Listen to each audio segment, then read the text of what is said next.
Dozens of Palestinians released by Israel as part of last month's ceasefire deal between Israel and Hamas have complained that no Arab country has agreed to receive us. According to reports in Arab media outlets, 145 Palestinians who arrived in the Egyptian capital of Cairo upon their release from Israeli prison did not find any Arab or Islamic country willing to host them. Most of the ex-prisoners were serving one or more life terms for deadly terrorist attacks on Israelis over the past few decades. Many are affiliated with Hamas, Palestinian Islamic Jihad, PIJ, and Mahmoud Abbas's ruling Fatah faction. The Arab countries have offered no official explanation as to why they refused to host the released prisoners.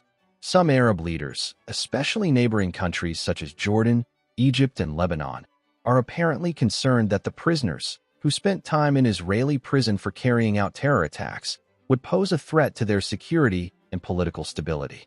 They recall that countries such as Jordan and Lebanon had extremely negative experiences with the Palestine Liberation Organization, PLO, and other Palestinian armed groups who were trying to overthrow or destabilize their governments. Black September in Jordan in 1970 and the Lebanese Civil War 1975 to 1990. Several Arab countries such as Egypt, Jordan, Saudi Arabia, Bahrain, and the United Arab Emirates have banned the Muslim Brotherhood and designated it as a terrorist organization.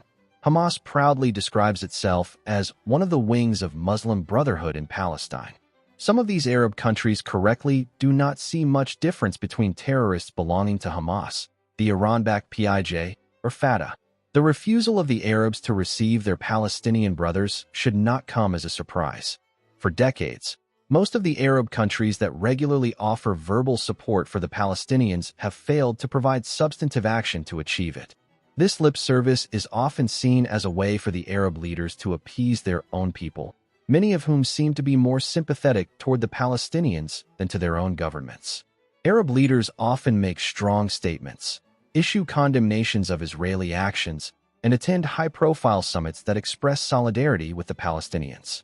Their gestures, however, apart from Iran and Qatar, are often not matched by decisive steps, much to the disappointment of the Palestinians who view the lack of support from their Arab brothers as a form of betrayal.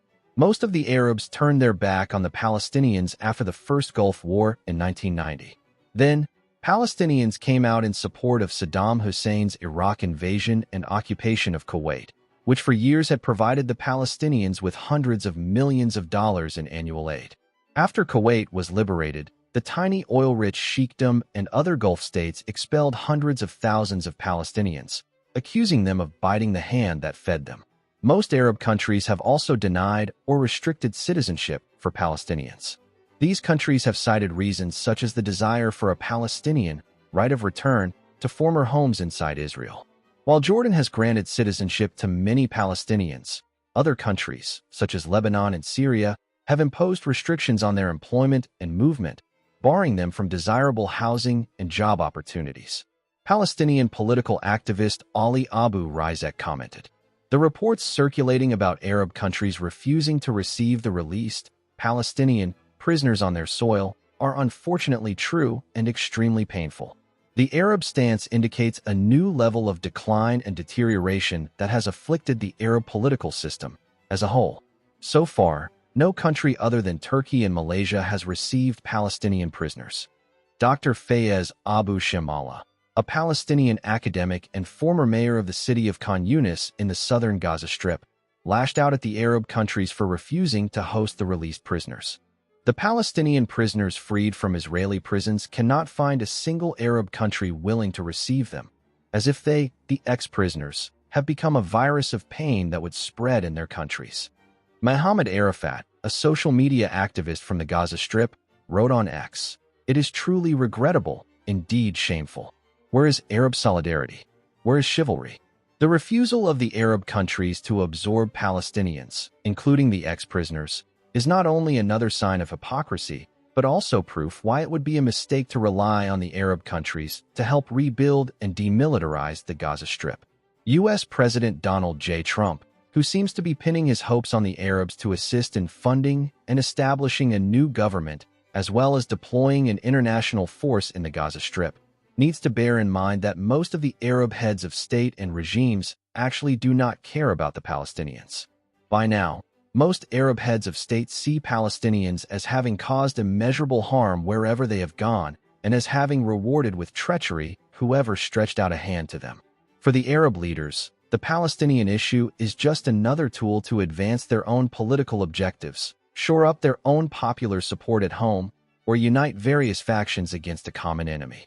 Trump might be reminded that earlier this year, several key Arab countries such as Jordan, the United Arab Emirates, Saudi Arabia, Qatar, and Egypt firmly rejected his plan to relocate Palestinians from the Gaza Strip.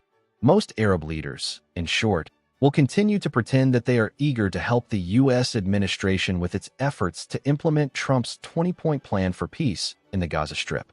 In reality, the Arabs will continue to do their utmost to stay away from the Palestinians, apart from helping them to regroup in the Gaza Strip.